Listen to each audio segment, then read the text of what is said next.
بسم الله الرحمن الرحیم. السلام علیکم ورحمت الله وبرکاتو. په دې ویډیو کې د څلورو خوبونو تعبیر کوم چې اول خوب د یو چا پلار په واقعیت کې مریض هم ده او د دې ورسره ډیر زیات زحمت وباسي دا زوی، او په خوب کې همدغه د خدمتونه او د زحمتونه دا په خوب کې ورته تمثیل شوی او دا ورته ښودل شوی ده چې تا ته دغه خدمت او دغه زحمت ویستل د پلار د بارزي بازخواست دغه د ستا د عزت او مقام او مرتبه لوړولو باعث ګرځي. نو جالب خوب ده، د دې تعبیر انشاءالله بیانیږي. دویم خوب ده هغه نفساني خوب ده، څنګه زموږ او ستاسو تشویشونه او ډار او ویرې دا په خوب کې تمثیل کیږي، او آیا دا خوبونه معتبر وي، تعبیر لري یا تعبیر نه وي، او باید ترېنه وډار شو یا ونه ډار شو، او څنګه وکړو چې دې خطرناک خوبونو څخه خلاص شو. دریم خوب څه ده، هغه واړه واړه ماران کتل شوی ده، هغه ډېر زیات وي او ټول وژل کیږي، او دا په خوب کې څه تعبیر لري. بیا دې باره کې زما ویډیوګانې هم شته، دوه درې د واړه واړه ماران دا په خوب کې څه تعبیر لري. نو دا څه کله په خوب کې وکتلی شي نو څه کول پکار وي، دې باره کې انشاءالله خبره کوو.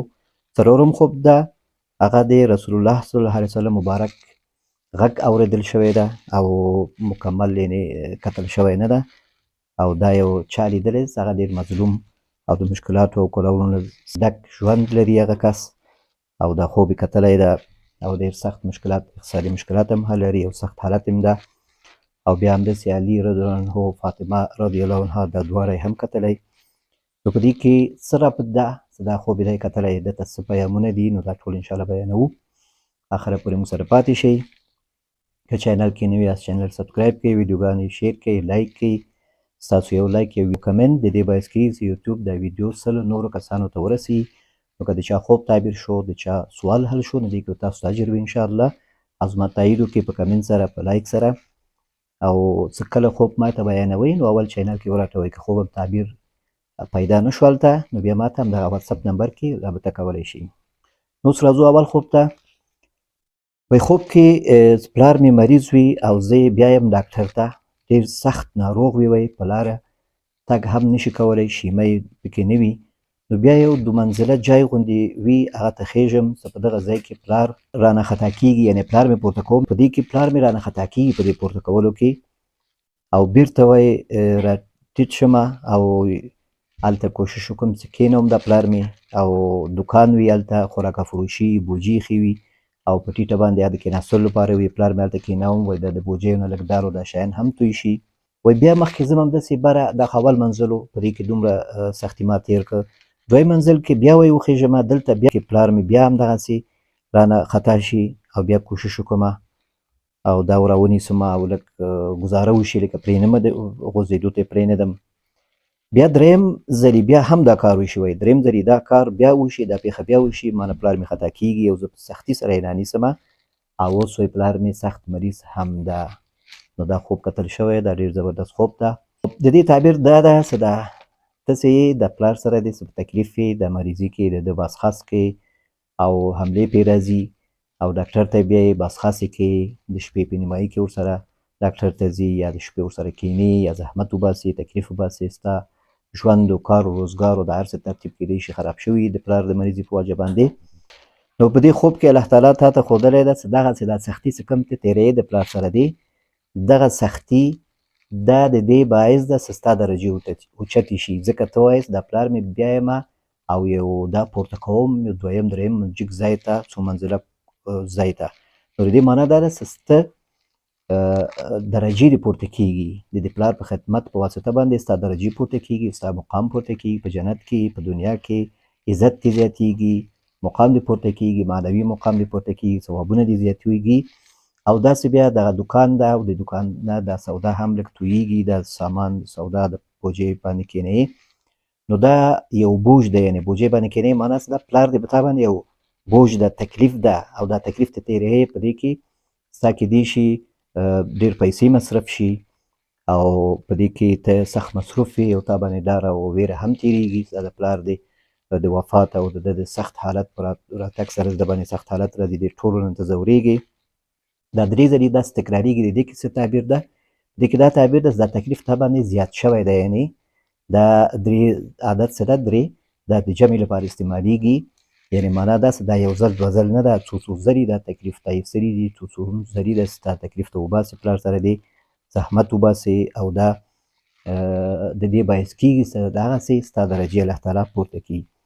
نو په دې خوب کې تا ته الله تعالی همدغه اطمینان درکړی چې دا کوم تکلیف چې ته وباسې دا ستا د درجو او مقام لوړولو باعث کېږي او په دې باندې ته مه خفه کېږه. دا پلار دې د الله تعالی څه تقدیر وي، که دی بچ کېږي، نجات پیدا کوي، ښه کېږي، او که وفات کېږي او که په همدې مریضي کې پاتې کېږي. په دې درې واړو صورتونو کې ته خپل مسؤلیت ادا کوې، تا ته څه کوم د الله تعالی لخوا کوم اجر دغه درکول کېږي، ستا درجې پورته کېږي او ته د رحمت ورسره وباسې. نو خپل وسه دې وکړه او که کوم شیانو باندې ته ځان ملامتوې د دې کې ستا نه کمي کېږي، نو په هغه شیانو کې ځان مه ملامتوه. په دې خوب کې الله تعالی تا ته ښودلې چې ته خپل وسه کوې، ته خپل هغه څومره دې توان وي هغه استعمالوي. نور څه د باندې کوم تکلیف راځي هغه کې الله تعالی درته اجر ورکړي، تا ته هم اجر ورکړي، د ده ګناهونه پاکېږي، ستا ګناهونه پاکېږي او ستا درجې اوچتېږي. نو دا خوب دې ډېر ښه خوب ده، الله دې درته ښه کړي. والله تعالی اعلم. دویم خوب ده، ما تاسو ته ویلي چې دا نفساني خوب ده او په دې کې زموږ او ډار او ویره څه په کوم زړه کې وي، تشویش وي، هغه شیان په خوب کې موږ ته ښکاره کېږي. د ورځې څه کوم مشکلاتو سره موږ پېښېږو او کوم مسایل چې زموږ په ذهن باندې وي او زموږ حاکم وي زموږ په ذهن، زموږ په افکارو باندې، هماغه شیان زموږ خوب ته راځي او هماغه شیان په خوب کې ګورو. د دې نور مطلب نه وي، د دې مطلب صرف همدغه وي چې هماغه مسایل چې ستا په ذهن کې ده، د ورځې ډېر تشویش شوی دغه باره کې، یو ډېر سوچ دې ورته کړی، یو ډېر مصروف شوی، نو ذهن باندې دا شی ډېر سخت تمام شوی ده، هغه داسې کار ده، داسې خبرې دي چې ستا په وسه کې نه ده. نو د شپې ذهن کوشش کوي چې دا مسایل ستا د ذهن نه وباسي، ځکه دا د ورځې هغه ډېر تکرار کړی ده، بار بار دې یاد کړی ده، نو هغه لږ غوندې ذهن ته مهم شوی ده، ستا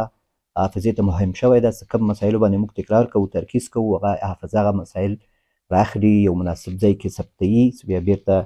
هغه موږ ته راکړي. نو حافظه اتومات په همدې شکل باندې پوهېږي چې دا مهم شی ده، نو ستا پې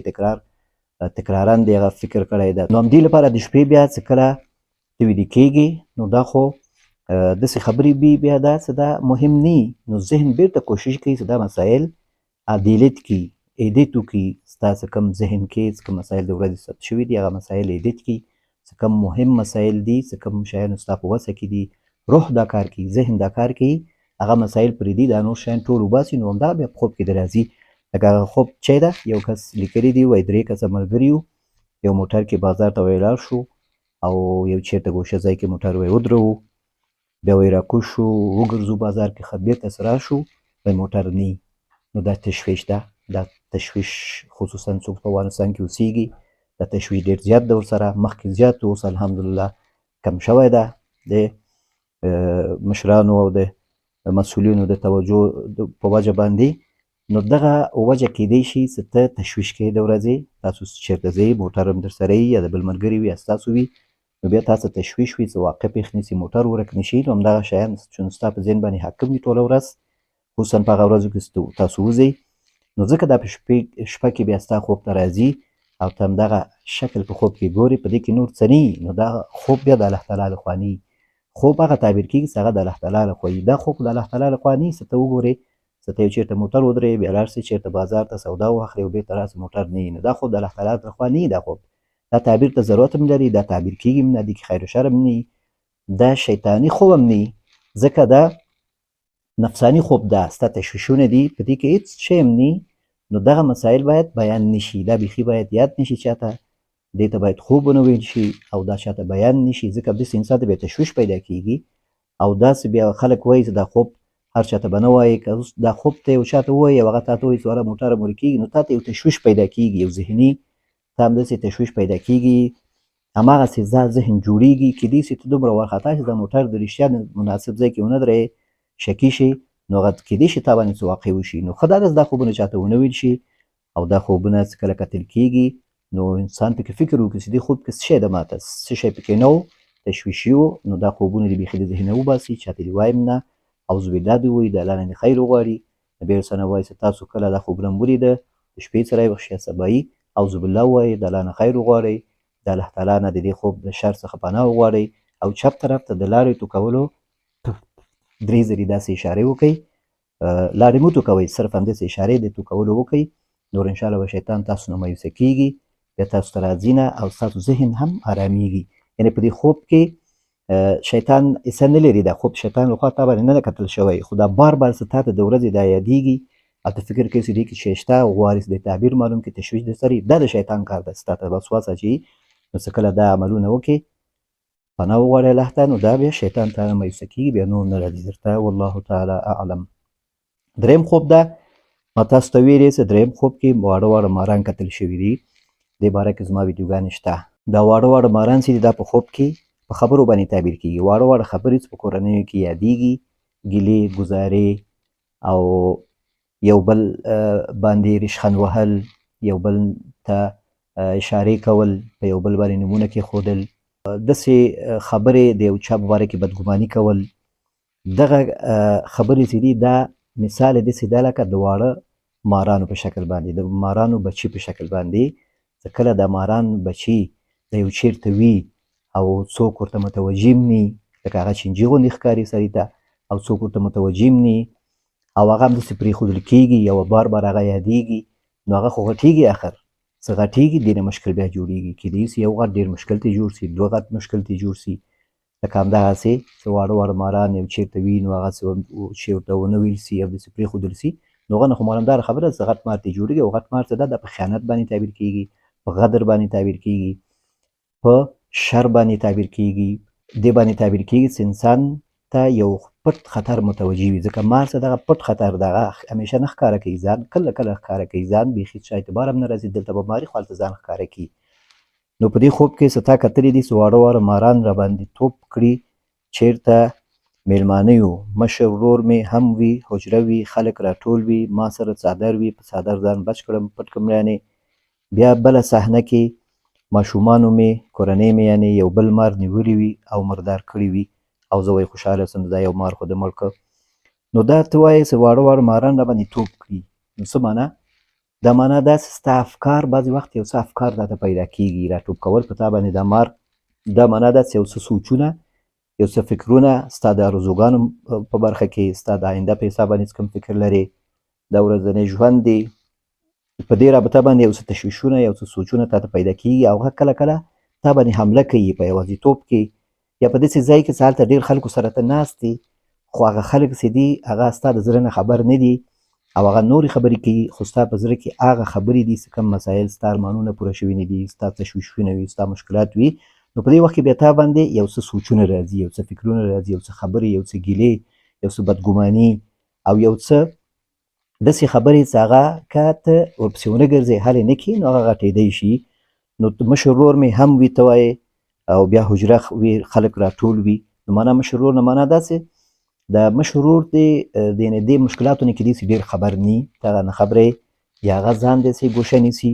او ډېر خلک راټول وي. دې نه مراد دا ده چې د خلک خپل ژوند کوي، خپل ستاسو څومره خلک دي خپلوان دي، دا ټول خپل ژوند کوي، خپل هغه اجتماعي هغه روابط ټول ساتي، هر څه دغه دي، دغه مسایل ستا ته پیدا کېږي. خو ته وایې چې بیا ما سره څادر وي، په څادر باندې ځان بچ کړم، د ماران ستا باندې ټوپ کړي، ته د څادر په وجه باندې ځان پټوې او د مارانو نه ځان بچ کوې. څادر په خوب کې څه ده،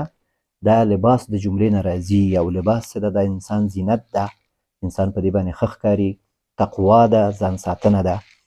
د عام لباس. او څادر څه ده، بیا دا د خلکو سره په روابطو باندې تعبیر کېږي. څادر عموما دا په خلکو سره په روابطو باندې تعبیر کېږي. څومره چې ته په خوب کې څادر ښایسته وګورې، غټ وګورې، او ستا په ځان باندې مکمل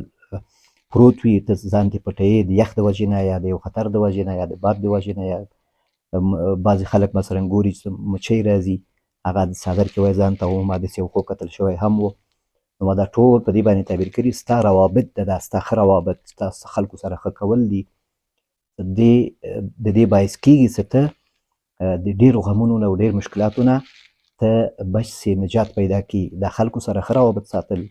او خلکو سره ښه کول، ښه ملګرو سره رابطه ساتل، خلکو سره کېناستل، اجتماعي روابط ساتل، صلې رحم ساتل، دا د دې باعث کېږي چې انسان څه کم غمونه په انسان باندې راځي، کم شیطان کوشي کوي چې انسان شکار کړي، تشویشونه انسان ته غټوي، تکلیفونه انسان ته پیدا کړي، او انسان په خپل ژوند کې غواړي چې ناکام کړي، شیطان غواړي دا ناکام کړي، نو دغه څادر څه ده چې کله په خوب کې وکتلی شي چې دا څادر دی ښه لوی ده ښه رنګې ده نو دا په دې باندې تعبیر کېږي ستا روابط خلکو سره ښه ده او چې کله ته څادر په خوب کې ګوري چې هغه څادر وړوکی ده او تا نشي ساتلی وړوکی څادر ګوري او یو کار ته یخ هغه کار نشي کولی نو معنا داسې روابط اجتماعي دي ښه نه ده روابط اجتماعي دي ضعیف ده نو هغه باید قوي کړي نو په دې خوب کې تا په څادر باندې ځان بچ کړی نو کوم ځای پورې ستا پیژنمه نو ستا هغه اخلاق ښیي او ستا هغه سنګیني ښیي ستا هغه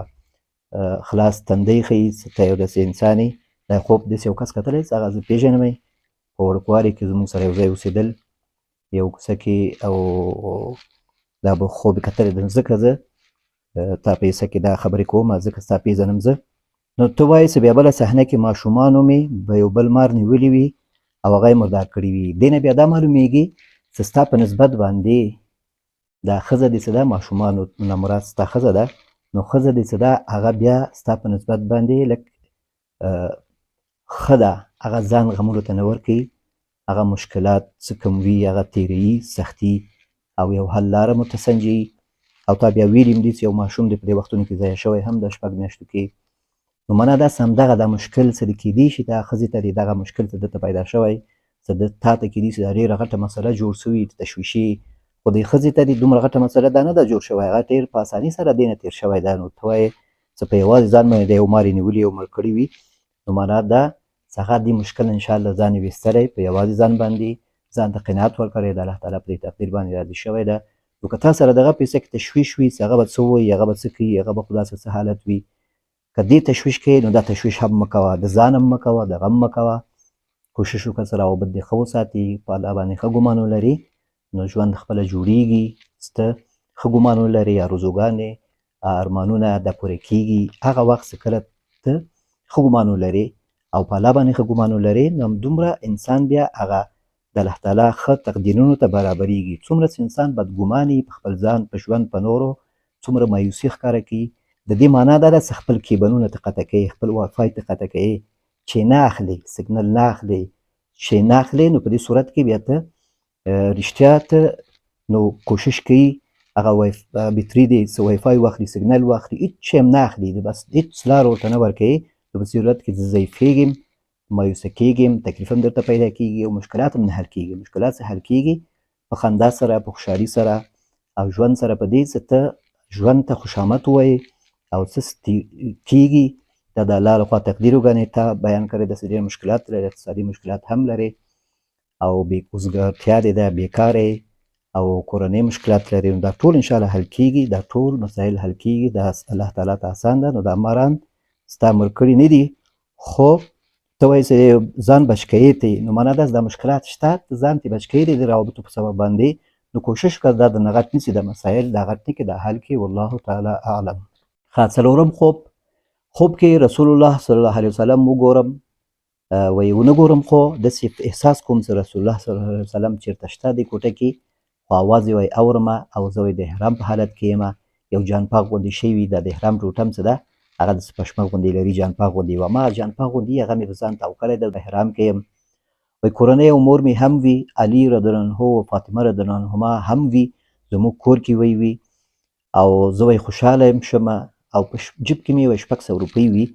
وایي دا اراده مې وي چې دغه 600 افغاني زه فاطمې رضی الله عنها ته ورکړم نو په دې کې نبي علیه السلام وایي چې هغه یعنې فاطمه وفات شوې ده زه غواړم دا پیسې ورته ورکړم داسې ورځم وایي نبي علیه السلام ماته وایي چې اواز کوي چې هغه فاطمه رضی الله عنها خو وفات شوې ده نو په دې وخت کې بیا یو بله صحنه داخل شي وایي په دې کې څه اوبه دي ورسره مردارې هغه اوبه زما په کالي باندې وایي باد شي او بیا غواړي اسمانه چې پټ کړي نو دا یې څه د خوب څه ده دا شیطاني ده دا په دې وخت کې کیدای شي ته په یو اړخ شوې په دې خوب کې یا لږ غوندې دا باندې دا جذبه راغلی د ویښېدلو حالت ته رسېدلی ځکه یو ښه خوب سره یې وګوري رسول الله صلی الله علیه وسلم یو ډار خوب په دې حالت کې سړی ویښېدو ته نږدې کېږي ویښېږي نو ته ویښ شوی نه د خوب نه په دې وخت کې شیطان څه دا خوب نه ته نږدې شوی چې ویښېدو ته شیطان راغلی دا مداخله یې کړې دا حالت یې تا ته تمثیل کړی ده بیا هغه چرګ غوښه پاکوي او هغه بیا شیطان پټوي نو په دې وخت کې ته وایې چې دا د علي رضی الله عنه دروازه کې ولاړ وي او زه ورته وایم چې فاطمه رضی الله عنها ته دا 600 روپۍ زه ورکومه هغه علي رضی الله عنه تا ته وایي چې هغه ویده ده بیا ته ورته وایې چې نه رسول الله صلی الله علیه وسلم ویلي چې هغه وفات شوې ده او بیا ته وایې چې علی رضی دروازه خلاص کړي او دروازې شاته کالي وي دروازه نه خلاصېږي وایي زه او ته وایې چې زه کاشکې دا 600 روپۍ ما ورته ورکړی وای یعنې مخکې د دې نه دا دروازه خلاصېدی نه خلاصېږي نو تا غوښته چې دا 600 روپۍ درته ورکړي نو دا خوب هم دا مخکینی خوب شا کتلی و هماغه کس لیدلی دا مخکې چې کوم خوب زما مشکلات یې تاسو ته بیان کړ هماغه کس دا خوب یې هم کتلی دې خوب کې تا ته دا پیام ده چې ته احرام حالت کې ځان کتلی ده احرام حالت څه رقم حالت دی هغه حالت دی چې انسان یو عبادت سرته رسوي او په ځان باندې څه شیان منع کوي او یو حدودو کې داخلیږي نو ته وایې چې زه هره شپه دعاګانې کوم منځونه کوم تهجد ذکر و تلاوت کوم دعاګانې کوم دا مشکلات مې حل شي نو د احرام نه مراد همدغه ستا حالت ده چې ته اودس کوې